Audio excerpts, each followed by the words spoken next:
This episode is brought to you by the Mandel Institute for Nonprofit Leadership.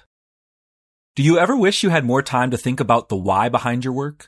Whether you're innovating new approaches to Jewish education from the outside, or you're working within long-standing institutions, the Mandel Educational Leadership Program invites you to rejuvenate, expand your thinking, and consider your work within the broader ecosystem of Jewish education. What begins with 4 in-person seminars alongside a cohort of thoughtful peers evolves into a lifelong community of inquiry and experimentation. Learn more at mandelinstitute.org/unbound and apply by September 24th. This is Judaism Unbound, episode 547, Shabbat Dinner Party. Welcome back, everyone. I'm Lex Rofberg. I'm Rena Yehuda Newman. And I'm Miriam Turlinchamp. And today we are bringing you an exciting episode of Judaism Unbound. This is a chance for you to learn about and then, hopefully, strongly encouragedly, go and listen to a new podcast in our family of podcasts, Shabbat Dinner Party. This, I won't say too much about because we're going to get a real overview of it from Miriam in a second, but this is a window into one of the most cherished of Jewish rituals, Shabbat dinner. But in, as we always do, an unbound, expanded sense of what Shabbat dinner might mean. And so this is a podcast about seeking meaning in that Friday night experience of Shabbat dinner, playing with what it could look like, and so much more. So that's what we've got on the hopper for today, is that we're going to talk a little bit about what this podcast is, where it came from, why it might be worthwhile in the world. But before we get all into that, I would love to bring you some Judaism Unbouncements. A reminder, we've mentioned this in some recent episodes, we've got amazing learning and unlearning to do, always. But in Elul, the final month of the Jewish calendar year before high holidays, we especially want to get folks doing that. And so we have 3-week mini courses in the Anya Shiva that you can take. You can register right now by heading to judaismunbound.com/classes. Our mini courses this time around are being taught by the incredible Chava de Cordova, Lainey Solomon, and Alicia Jo Rabins, who are each returning teachers in our Anya Shiva ecosystem, and we're so glad to have them back. They're the perfect way to prep for Rosh Hashanah and Yom Kippur. So that's a little brief unbouncement. There's lots more to know, but we want to maximize our time together, and so we're going to dive into Shabbat Dinner Party. And to do that, I'd love to throw things over to Miriam Turlinchamp, our fearless executive director. Tell us what this podcast is, where it came from, and what it's going to affect in the world. Thanks, Lex. I also like the adjective of fearless as part of this, though that's part of the leadership here. Heck I love yeah. it. I'm so excited about this podcast. When we decided to expand our family of podcasts, we thought about the experts out there who saw Judaism as Judaisms in a multiplicity of perspectives and voices. This is one of those, but from a different perspective, which is that Kate Mishkin, who is our producer, host, writer, editor, all of the things, first created a podcast called Shofar So Good as part of an arts initiative, and that's how we first encountered her. And in that particular podcast, she explored Jewish identity as a whole, having been raised peripherally Jewish. And then when we talked to her about this podcast, she said, the world that I'm looking at is difficult, and I want to incorporate more from my own tradition into my practices so that I can lead a more meaningful life, which is a beautiful approach to Judaism as a first place. And she's traveled all kinds of places. She's explored all kinds of religious aspects and mystical experiences, but wants to look in her own backyard. And so she's a Jew seeking Judaism. And the way that she chose to pursue this is specifically through the lens of one practice or behavior, which would be Shabbat, and then even smaller, the Shabbat dinner, so the Friday night experience. And so in this very sort of small space, you hear her voice explore what it means to be Jewish, what it means to learn a practice that it feels like, quote, everyone else is doing, or quote, everyone else knows how to do. And she doesn't talk to experts. She talks to everyday Jews. She talks to teachers. She talks to chefs. She talks to comedians. She talks to actors. And she asks them, well, what do you do? How do you enter into the space of Sabbath? What does that feel like? And then also a little different than other podcasts that we've put forward is it's really funny. It's joyful. It's experimental. You hear her searching, her longing, her You're calling us unfunny? I mean, I'm sure there's some kind of wordplay in this also. But it's a little different than puns. It's a little different than puns in that we have professional comedians commenting, but yes. So it's funny, it's joyful, but it's also complicated because I think that in her experience about vulnerability and openness and what Shabbat can mean, you hear the angst, I think, and the anxiety of many Jewish people that we're all seekers in some capacity. We're all trying to learn how to do good, be good, experience good in the world. And she's convinced that Sabbath is one way to do that and wants to know how to claim it. Really, we're listening to someone unfolding their Sabbath experience and leaning into their Jewish identity through the rhythms of Sabbath dinner. Very cool. And we wanted to be able to, in real time, experience some of Shabbat Dinner Party, we being the three of us, but also all of you out there listening. And so for the rest of this conversation, we're going to have briefly some excerpts. And in a modality we've done in the past, Rina Yehuda and I at least, we're going to give our Gemara. We're going to give our commentary on the Mishnah that is those original excerpts. And when I say that, Mishnah is sort of the first part of the Talmud, and the Gemara is the next part that commentates on it. That's why I'm using those words. And so we are living into being Amoraim commentators. So let's hear a brief excerpt from Shabbat Dinner Party, and I'm excited to schmooze about it afterwards. I feel no religious obligation to do Shabbat dinner, even remotely, at this phase of my life. Yeah. But I have a very Jewish lifestyle, so it's like, like having a little break and like lighting candles, but not feeling like I have to do more than that is actually great. It's great. And just to be clear, I also don't actually feel. No, totally. More like it's sort of like. Religion's like the standard, so it's like Shabbat dinner. It's like when I'm not doing it, I'm aware that I'm not doing it, but I often will not do it. I agree with that. Yeah. When I'm not doing it, I'm definitely aware that I'm not doing it. I'm out. And if I ever have no plans on a Friday night, it feels terrible. That's a weird feeling. Yeah. It's a weird feeling. Even though it's kind of consistent with the idea of rest. Yeah, but resting by yourself versus resting in community is really different, I think. Like to the point that Jeffrey's saying about it doesn't feel good to not have plans. It's like, I think it's like to have no intention around it. So those were the voices of Liz Alpern and Jeffrey Yaskowitz, our friends at Gefilte Ria, along with Kate Mishkin, who are part of the team creating this wonderful Shabbat Dinner Party podcast. And I'd love to hear open floor. Rina Yehuda, maybe you can kick us off. What does this excerpt light up for you? What might we learn? What might we explore from this brief little dive into, I don't know, like the conversation about obligation and Shabbat and Friday night dinner? Kick us off. In here, I hear a lot of anxiety in a way that I think is really, really normal across the board for all kinds of Jews about this question of, am I doing it right?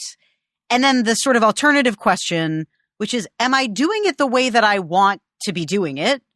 And is the way that I want to be doing it right? Is it, quote unquote, authentic? Is it, quote unquote, enough?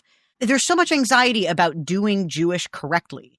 And there's a really interesting ambivalence, I think, that's coming up here and really highlighted here about knowing that the way that things are, quote unquote, supposed to be done is not something that feels like it fits for the people in this clip. But there's still a yearning towards doing something or living into it, or that its absence is really, really notable. And it feels really significant to actually get to document that tension and to get to hear that kind of conversation happening when so often I think many people have the experience of feeling that anxiety, but never actually getting to see that, oh, you're not in fact alone in the experience of that anxiety. I remember one of the comics that I have shared on my social media presence many, many years ago that ended up, I think, having some of the furthest reach in the most unexpected way was this little drawing of me saying to another person, and this was based in a real encounter that I had in a coffee shop when I was in Madison, Wisconsin, me saying to another Jew, "You're Jewish enough." And it was just a short comic where somebody was expressing, oh, but I don't know if I can really come to Shabbat. I don't know if I can really claim Judaism. And it was just, yes, you can. It's yours. And that single panel of saying you are Jewish enough was so mind-blowing, I think, for so many people, because there's so much anxiety out there about whether or not you're doing it correct, and therefore whether or not you actually belong and can create a practice that feels reflective of who you are. And it's really great to get to have a podcast document that helps people explore that anxiety, helps people who are really seeking something feel a little bit less insecure, or like they're allowed to have self-esteem about the process of seeking, even if they don't know what the answer is. What I'll say, without saying if I'm the one who registered the domain name, is people should type in notjewishenough.com into their nearest web browser and see what happens. Who knows? Maybe it, for example, redirects to jewishenough.com because somebody bought both domain names and wanted not Jewish enough to actually become Jewish enough. Who's to say? Not sure. That's maybe been there for 5 or 7 years now. But anyway, I think that you're catching something really important, which to me relates to an important piece actually of our podcast voice, like the ways we talk about Judaism, but also to an issue in broader Jewish life, which is we constantly merge the descriptive voice about what Jews do and the prescriptive voice about what Jews should do. And what I mean by that is, let's say we had a trivia night and we were asking questions about Judaism. If the question was, what do Jews do on Friday night? The trivia question, like the answer that I think people would be looking for is go to Shabbat services and eat Shabbat dinner. Look, there's a couple other things that you could throw in there that are like sort of the traditional norms. Like that's sort of what the textbooks would say about what Jews do on Friday night. I don't know about you, but there are plenty of Friday nights where I've been a Jew and I've done other things that are not that. And so it's not true that when you say Jews eat Shabbat dinner, that you're sort of accurately describing all Jews. And like maybe some people could hear me say that and they'd be like, Lex, that's not the point. Like it's just you're talking about in general, like when you think about Jewish traditions and Jewish rituals, like what's kind of the aspiration, even if not everybody's always doing it. But something really bad happens when we constantly send the message that not only is something an aspiration, it's sort of a lived reality for quote unquote most Jews. We send a message to the Jews that are doing something else on Friday night and eating in some other way that they're not really doing Jewish, that they are being un-Jewish, and that's where the not Jewish enough comes in. And so I really love that this podcast names that and starts from there, but that it also, and I haven't listened to every last second of it as closely as others have, but also pushes us to understand a wider variety of Friday night experiences and a wider variety of kinds of Shabbat dinners as being, I'm going to use a word I don't like, but authentic. Like, I'll tell you, if you were to pick a day of the week and ask me which am I most likely to order dinner, Friday night is my answer, because I specifically eat fish on Shabbat. And I don't always have fish at home to cook it because I don't eat fish the rest of the week. And so we order fish often. And that to me is Shabbat dinner. Is it what people mean when they say it? I don't know. But I'll throw things to our other comrades in the room. I hear all of that. I think that I had a few thoughts about this. One is the constant spiraling of enoughness, that yes, we can say you're Jewish enough. And I love it was a good challenge, Lex, when I teased you about not being funny, that you had a funny answer. But I love that you put that out there because it's both beautiful and it's sweet. And also, I think that this anxiety or the tension around enoughness exists as just the human experience, especially in closed communities, right? And so you are enough in one space and maybe not in another. And that how do you sort of stay true to your foundational self, that I'm enough as a human, I understand my identity and I'm connected to that and what it looks like as behaviors in the world. And so I can flow into places they maybe not fully accept me or see me in that way. And then I think about, yes, Kate does offer a variety of experiences of Shabbat. And I love, Lex, I don't know if you saw my face when you said I order out on Shabbat, and I was like, aghast, as though like I've never done that in the world. Maybe Kate and I are like this, that I've heaped on expectations of Shabbat, that if I don't start it right, what will it be? If you get like, you can start Shabbat in very specific times and you end it at specific times. And yet for me, I figured out that if I don't do it right for myself or my family on Friday, then there is a spillover into the next day. And if I do it, quote, correctly, and I'd say correctly would be in accordance to my family's behaviors and traditions and needs, then I'm set up for Saturday. And so that is a true tension. I find, too, that as Kate's exploring, she sees Shabbat in a park. She hears Shabbat as takeout. She hears Shabbat as potluck. She hears not food, yes food, lots of people, non-Jews, Jews, all the different things. And there's plenty of permission given, constant open-minded permission. And perhaps it's self-imposed, or maybe it's an internal experience, but I do think it's shared by a collective of, okay, fine, I know I have permission. I know I'm loved. I know I'm enough. But I still have this yearning. And maybe that's a FOMO. Like, am I FOMO for, quote, an authentic experience? Or am I FOMOing for, like, what I think other people are getting out of Sabbath? Like, I don't quite know why, after you experience enoughness and permission, it still includes this yearning. It makes me think about a couple things. One being, what does it take to have holy chutzpah? And this is a topic that we've talked about in different ways on the podcast. I led a 3-week class on the whole concept of, like, what is holy chutzpah? And the idea is that it's a certain kind of spiritual audacity to claim something for your own, to set some kind of status quo into upheaval in a way that's ultimately about it being b'shem shamayim, for the sake of heaven, or for the sake of something that actually opens up new avenues of possibility and brings more holiness into the world. In order to have holy chutzpah, it's not just actually about having audacity. It's also about something else. And some of that, I think, is actually about having a certain kind of proficiency or literacy or skill. In order to really have a rooted holy chutzpah, it's not to say, oh, you have to go study in yeshiva in this traditional way, or you have to be observing a lifetime of Orthodox Shabbatot, right? Like, it's not actually about there's a gate through which many people are out because they haven't had enough experience to enter, but it's about, for you, for the unique yearnings that you have as an individual and your specific spiritual needs, have you learned deeply enough to fulfill that for yourself? And for me, Shabbat is a skill.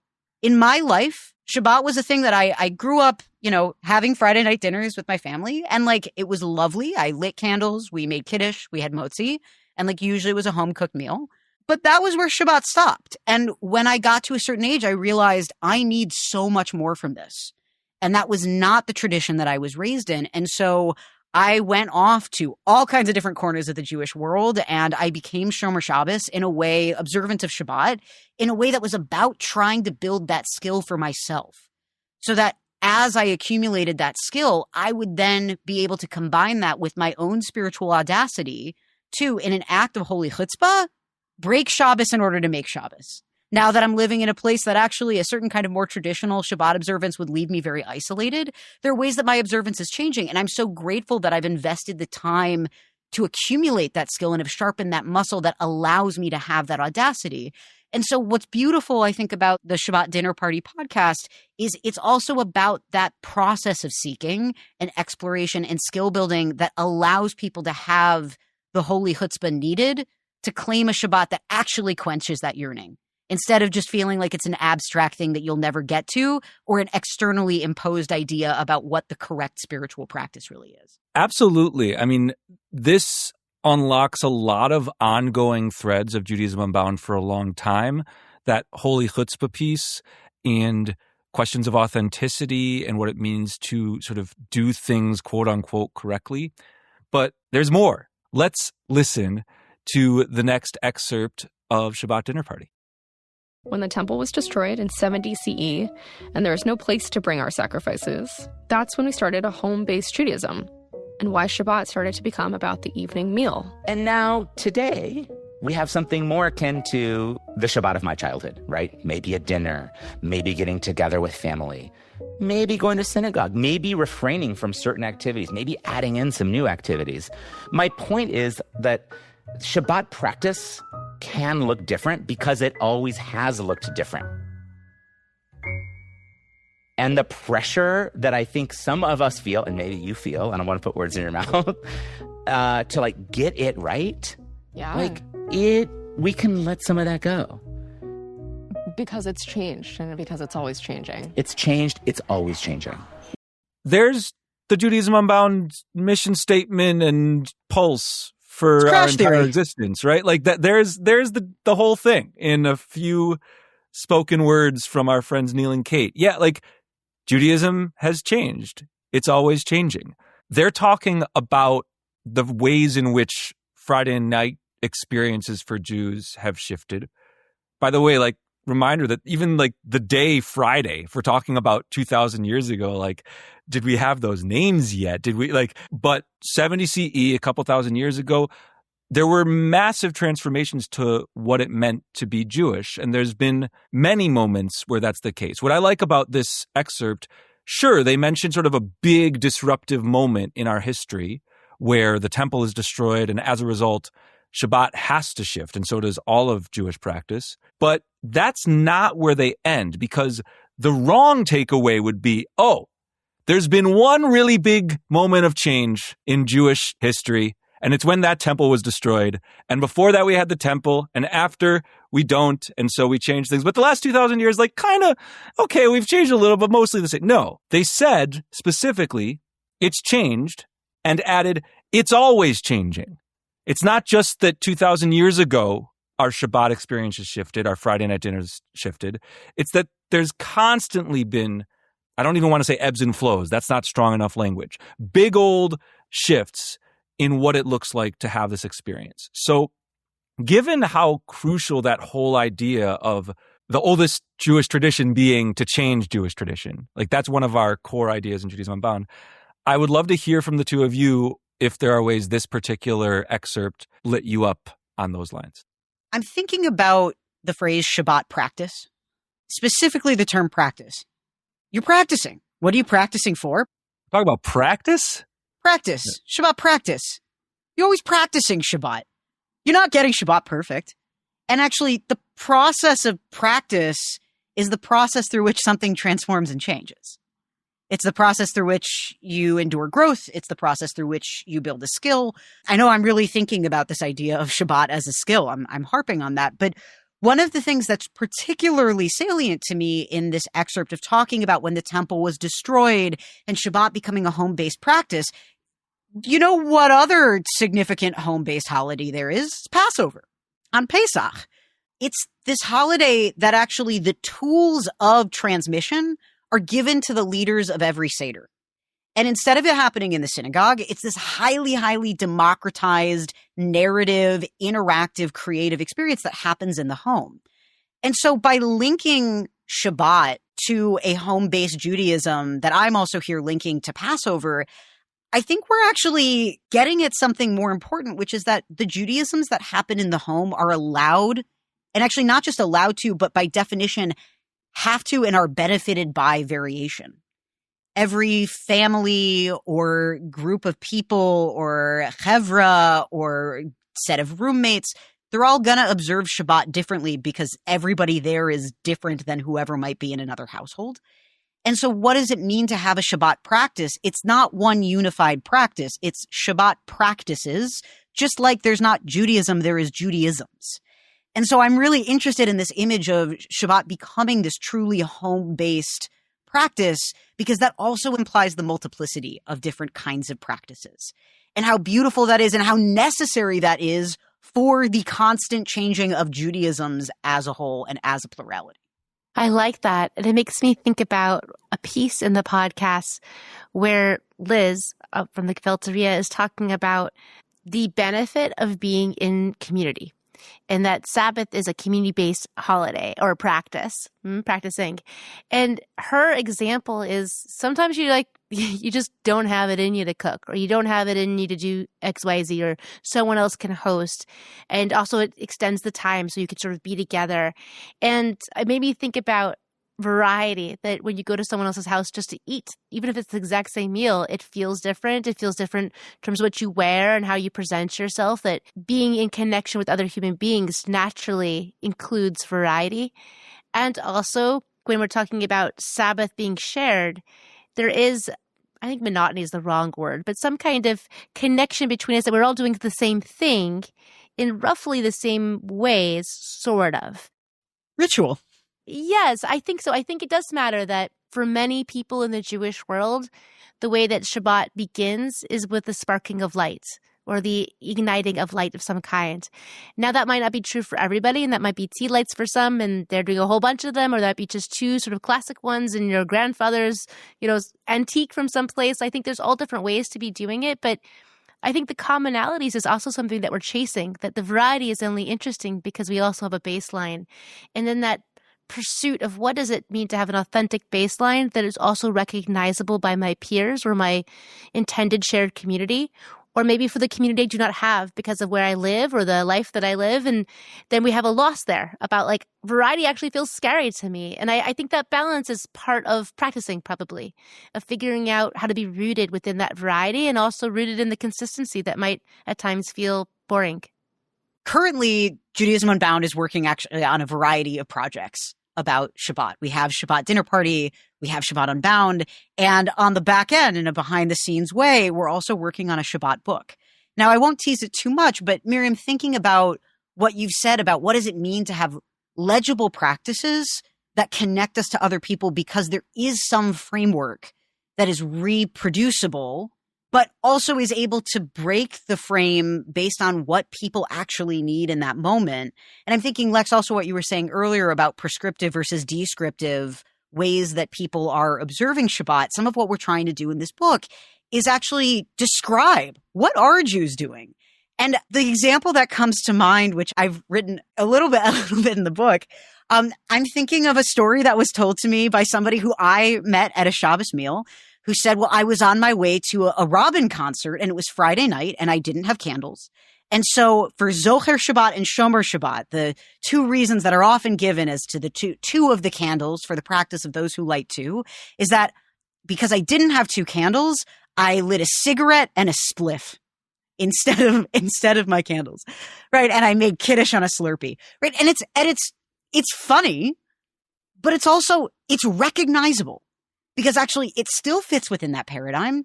And here was a Jew who actually felt connected enough to their practice and confident enough in their practice that actually fulfilled something about the way that they needed to have Shabbat in that moment.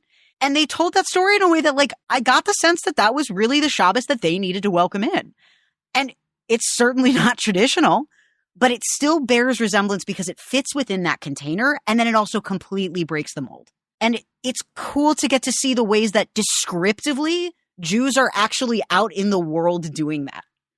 And it compels me to get to have a podcast in which we're talking about that, which we're talking about the anxieties that come up with that, to have a book in which we're describing all kinds of different stories and gathering experiences. And an unbound world needs to be able to document actually the variety of different practices that are all unified by some kind of single thread.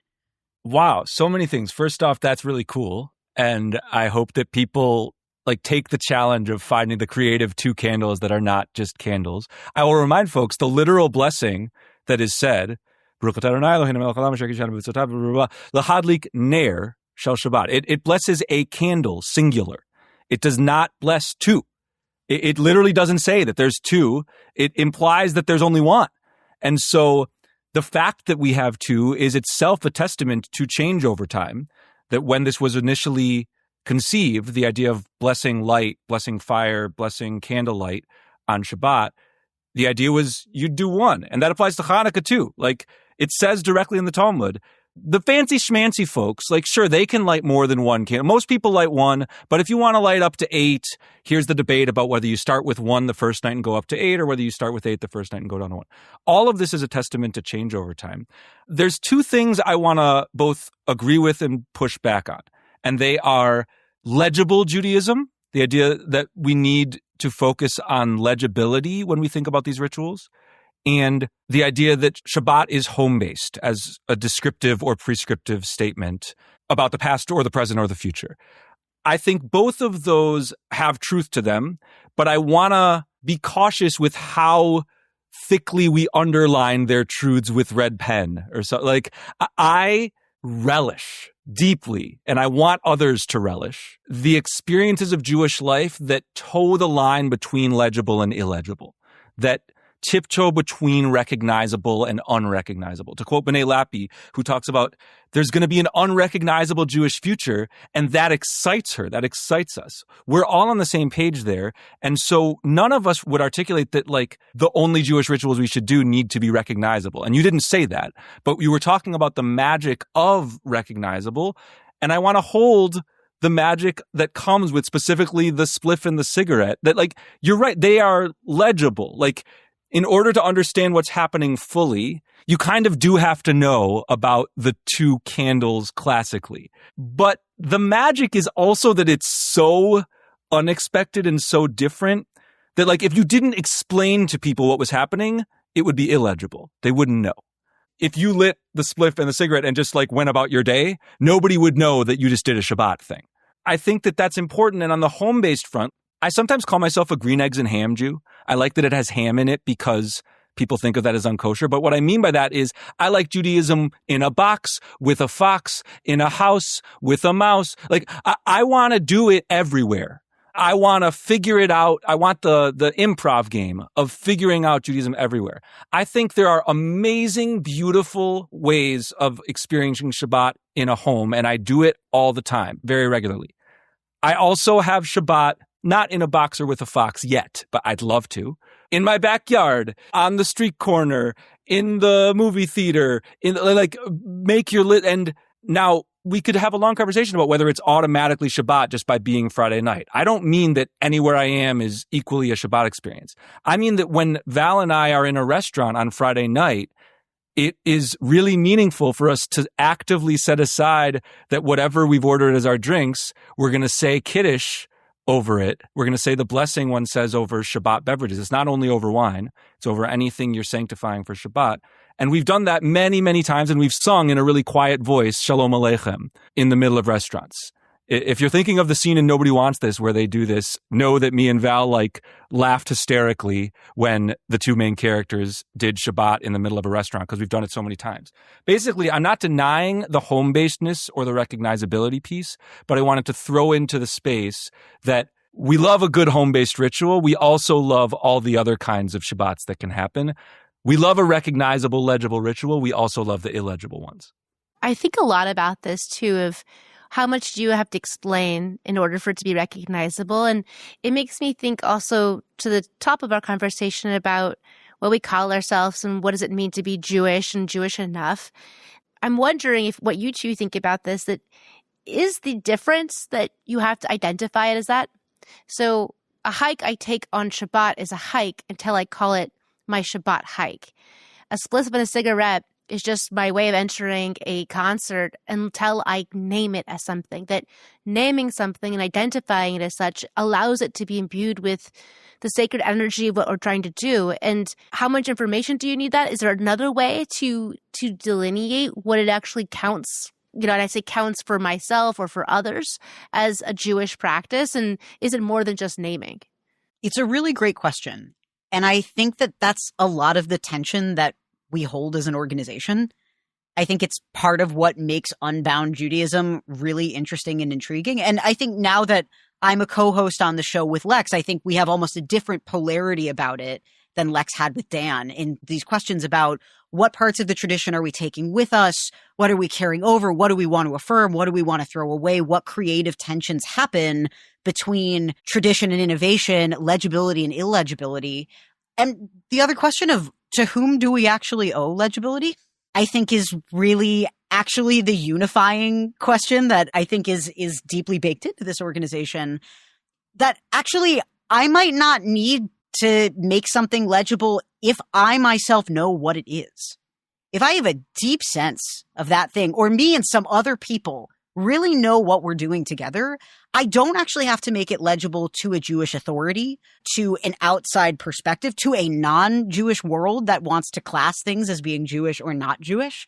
For some of our listeners who may have more than one faith tradition, you know, that there is a real sense of to whom do we owe legibility, and therefore what avenues of possibility does it open up when we don't feel like we have to be under the yoke of something being immediately clear as one thing or as visibly or clearly or traditionally Jewish? And also, alternatively, what other avenues open up when we are inside of a more constricted container that uses different traditional elements or different recipe cards, as I've started referring to halacha, in ways that help us structure the kinds of innovation that we want to do? I think that's a really creative tension. I think that's right, and I completely agree with you. I do think that there is a danger. If you don't need to be legible to anyone external to you, fine, I agree with that.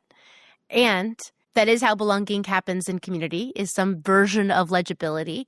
I think that's different than having to assert yourself or say that it actually is authentic. I think there's sort of a line there.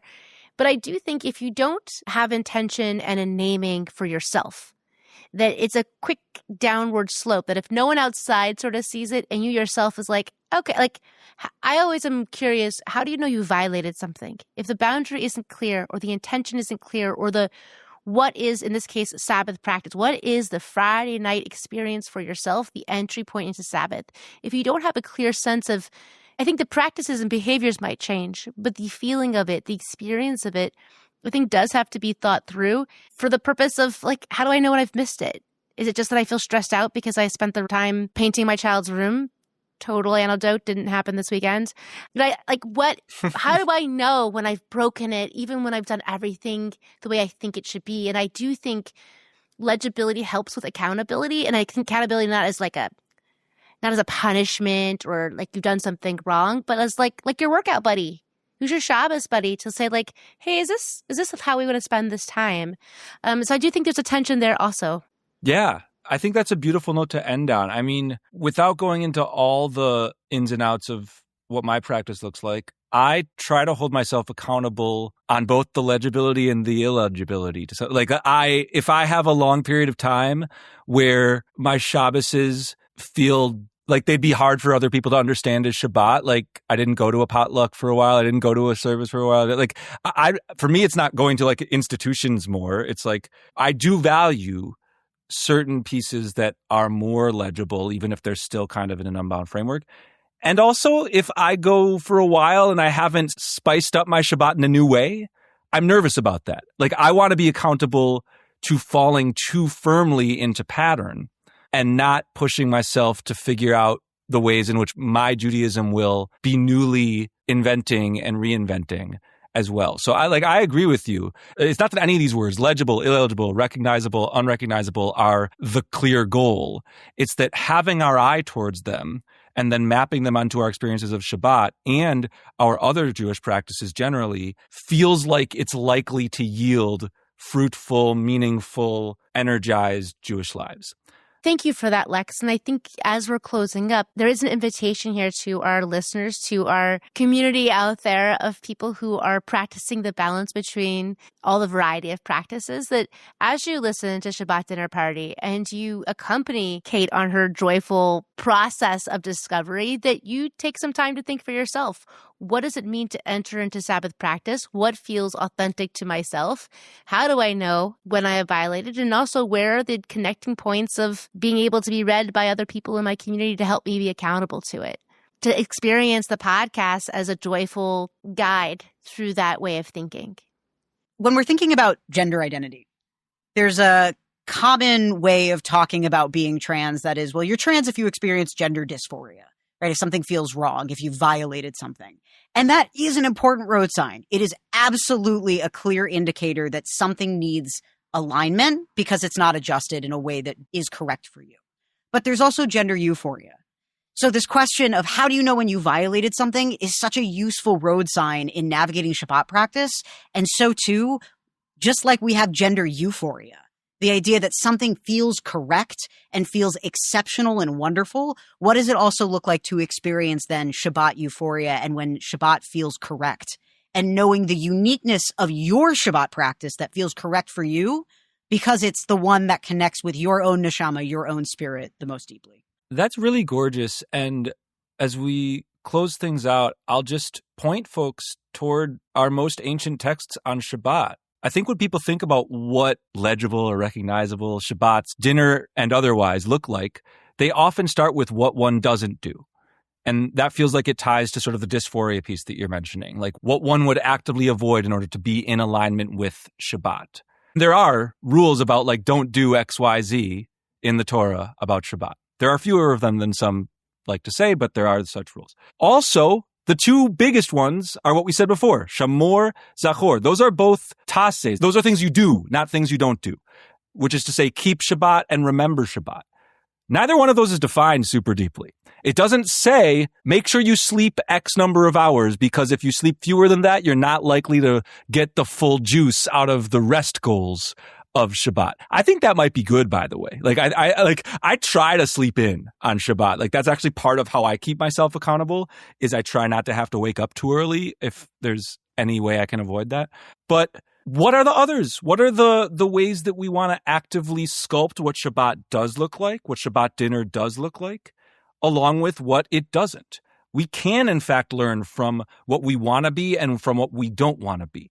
And so I'm excited to dive into this Shabbat Dinner Party podcast, where all of us, along with the folks in that podcast, Kate and Liz and Jeffrey and Neil and all of these wonderful folks, can be mapping that onto our own lives and considering what Shabbat can be on an individual level, on a community level, on a whole society level.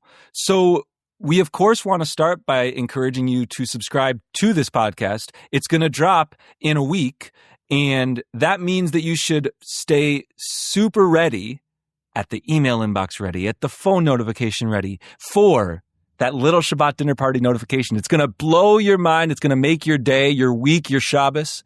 And you'll subscribe to this feed if you're not already a subscriber. That's an easy way to get these notifications, by the way. Just subscribe here, and here can be Apple Podcasts or Spotify or any number of podcatchers that you could use. If you want to whet your appetite in the meantime, because not all of the episodes will be out right away, we hope that you will dive into our work in other respects, and that can include taking a class in the Onion Yeshiva related to the month of Elul. There's 3 amazing courses you can sign up for at JudaismUnbound.com/classes. You can listen to already in existence Shabbat podcasts like Shabbat Unbound and Rest to Return. And so we're just really revved up to see what Shabbat can be together. All of us have our own defaults, our own excitements, our own struggles, our own loves of Shabbat.